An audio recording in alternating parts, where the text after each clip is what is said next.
আজকে মেলাদিন ঘুরতে যাওয়া হয় না, আজকে একটু বন্ধুর বল বান্ধব বন্ধুদের সাথে মন্টু তো ওই কাছে চাকা বই ঘুরে যাবে না, যাই নাই কি ওদিকে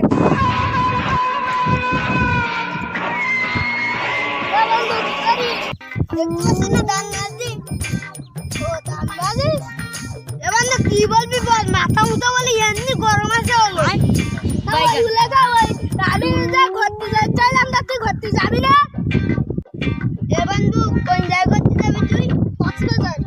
কক্সবাজার তো ইটুকুন তোর হাট পুরো পৃথিবীটা ঘুরাই তো হাট পেয়ে পুরো পৃথিবী ঘুরবি খালি না পুরো পৃথিবীটা ঘুরবি। হ্যাঁ আর চলো চল বন্ধু এখানে রেল দাঁড়ালি কেন? যা করতে পারো A few moments later, 2,000 years later. এ বন্ধু কি করছিস? বললাম না পুরো পৃথিবীটা ঘুরাবো। হ্যাঁ তোর মাথা ঘুরছে না? হ্যাঁ এই ঘুরা আমি বিনা এটা বিনা টাকায় ঘুরাবো। আয় শালা সাইকেল